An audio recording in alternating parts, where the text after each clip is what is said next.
হাদি ভাই যেহেতু ব্যস্ত থাকতেন, আমি ওনাকে এসএমএস দিয়েছিলাম, উনি সাথে সাথে কল ব্যাক করে সবার আগে বলছেন শান্তা জিতে আইতে হবে। আজকে আমি জিতে গেছি, হাদি ভাইরা যারা মুড়ি বাতাসা বিলি করি।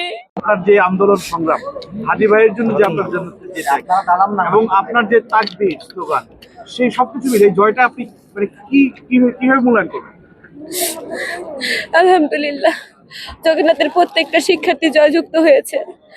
জগন্নাথে কেউ হারে নাই, জগন্নাথে সবাই জয়যুক্ত হয়েছে। জগন্নাথের প্রত্যেকটা শিক্ষার্থীকে কৃতজ্ঞ। আপনারা সবাই আমার উপর আস্থা রেখেছেন, আমাকে জয়যুক্ত করেছেন, এজন্য আপনাদের কিছু বলতে চাই না। আপনার নির্বাচনে অংশগ্রহণের আপনাদের সবচেয়ে অনুপ্রেরণাটা কে?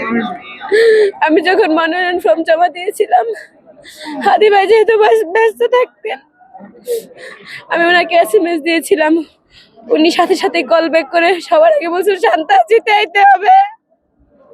আজকে আমি জিতে গেছি, হাদি ভাইরা যারা মুড়ি বাতাসা বিলি করি। আজকে হাদি ভাইয়ের খুনিরা বাইরে ঘুরে বেড়াচ্ছে। হাদি ভাইয়ের খুনের বিচার না হওয়া পর্যন্ত কিভাবে ইনসাফের বাংলাদেশ প্রতিষ্ঠিত হবে? যে কিনা পরিবর্তনের কথা বলতে বলতে ঘুরতো, যে কিনা ইনসাফের কথা বলতে বলতে মুড়ি বাতাসা নিয়ে ঘুরতো, আজকে তাকে খুন করা হয়েছে। তার খুনিরা এখনো বাইরে হাওয়ায় ঘুরে বেড়াচ্ছে।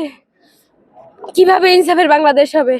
হাদি ভাইয়ের খুনিদের বিচার না হওয়া পর্যন্ত ইনসাফের বাংলাদেশ হইতে পারে না। হাদি ভাইয়ের খুনিদের বিচার না হওয়া পর্যন্ত ইনসাফের বাংলাদেশ হইতে পারে না।